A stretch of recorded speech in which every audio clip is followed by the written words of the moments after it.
ആളുകളുടെ മനസ്സിലാണ് ഇത്തരത്തിലൊരു വിള്ളൽ ഇപ്പോൾ ഉണ്ടായിരിക്കുന്നത്. അത് ഭീതിയുടെ വിള്ളൽ തന്നെയാണ്. അത് ഈ പ്രദേശത്ത് മാത്രമല്ല, കൂരിയാട്ടെ ജനങ്ങൾ പറയുന്നത് അവരാദ്യം പറഞ്ഞ കാര്യം അത് ശരിയായിരിക്കുന്നു. അപ്പോൾ അവരുടെ ഒരു രോഷം കൂടിയാണ് നമ്മൾ ആദ്യ ദിനങ്ങളിലൊക്കെ കണ്ടത്. ഈ പ്രദേശത്തൊക്കെ വളാഞ്ചേരിയിലെ വട്ടപ്പാറയിലെ ഒരു വയഡക്റ്റിന് സമീപം കുത്തനെയുള്ള മലയാണ്. അവിടെ ഒരു ചെറിയ മഴയുണ്ടാകുമ്പോഴൊക്കെ മണ്ണൊലിച്ച് തുടങ്ങിയിരിക്കുന്നു. ആ പ്രദേശത്തെ ആളുകളൊക്കെ ഈ സാഹചര്യത്തിൽ, ഈ പശ്ചാത്തലത്തിൽ വലിയ ഭീതിയിൽ തന്നെയാണ്. അപ്പോൾ ഈ നീണ്ടു നിവർന്ന് കിടക്കുന്ന ഈ വിള്ളൽ ആളുകളുടെ മനസ്സിലേക്ക് കൂടിയാണ് അത്തരത്തിൽ നീളുന്നത് എന്നുള്ളതാണ് ഏറ്റവും പ്രധാനപ്പെട്ട കാര്യം. ഇപ്പോൾ ഈ അക്ഷയ ചോദിച്ചതുപോലെ തന്നെ ജനപ്രതിനിധികളും നാട്ടുകാരൊക്കെ കഴിഞ്ഞ കുറച്ച് ദിവസങ്ങളായി തന്നെ ഈ മേഖലയിൽ തന്നെ തമ്പടിക്കുന്നുണ്ട്. അവർക്ക് ആശങ്കയോടെയാണ് അവർ ഈ കാര്യങ്ങളൊക്കെ ഉറ്റുനോക്കുന്നത്. നിലവിൽ കമ്പനിയെ ഡീബാർ ചെയ്തതിലുള്ള തൃപ്തിയൊക്കെ ജനങ്ങളെ അറിയിക്കുന്നുണ്ട്. അതിൽ നിങ്ങൾ തൃപ്തരാണ്. ഇനി വേണ്ട ശാശ്വത പരിഹാരം എന്നുള്ളത് തന്നെയാണല്ലേ? തീർച്ചയായിട്ടും ഇനി വേണ്ട ശാശ്വത പരിഹാരമാണ്. അതേപോലെ തന്നെ ഇപ്പോഴും ഈ ഡീബാർ ചെയ്ത കമ്പനിയുടെ നിർമ്മാണ പ്രവൃത്തികൾ ചെറിയ രൂപത്തിൽ ഇവിടെ നടന്നുകൊണ്ടിരിക്കുന്നുണ്ട്.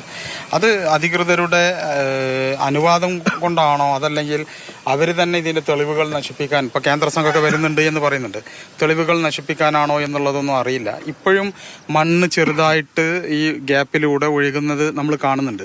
അപ്പോൾ അത്തരം സാഹചര്യത്തിൽ ഇനി ബാക്കിയുള്ള ഭാഗം കൂടി ഇടിയുമോ എന്നുള്ള ആശങ്ക ജനങ്ങൾക്ക് വലിയ രൂപത്തിലുണ്ട്. തീർച്ചയായിട്ടും ഇവിടൊക്കെ മണ്ണ് ഗ്യാപ്പ്, അത് ഈ ജർമ്മൻ ടെക്നോളജി എന്ന് പറയുന്ന ഈ സംഗതിയൊക്കെ പൊടിഞ്ഞു കിടക്കുന്ന ഒരു സാഹചര്യമാണ് ഇവിടെ ഉള്ളത്. അതുകൊണ്ട് തന്നെ ഈ കമ്പനിയെ കൃത്യമായിട്ട് ഡീബാർ ചെയ്തുകണമെങ്കിൽ അവരെ ഇനി നിർമ്മാണത്തിന് അനുവദിക്കരുത്. അതോടൊപ്പം തന്നെ ഇവിടെ ഈ നിർമ്മാണം അനന്തമായി നീട്ടിക്കൊണ്ടുപോകാനും കഴിയില്ല. അത് നിർബന്ധമായും വേഗത്തിൽ പൂർത്തിയാക്കണം. അതിന് സർക്കാർ തന്നെ കൃത്യമായ ഒരു ഇടപെടൽ നടത്തി അത് വേഗത്തിലാക്കണം എന്നുള്ളതാണ് നമുക്ക് ആവശ്യപ്പെടാനുള്ളത്.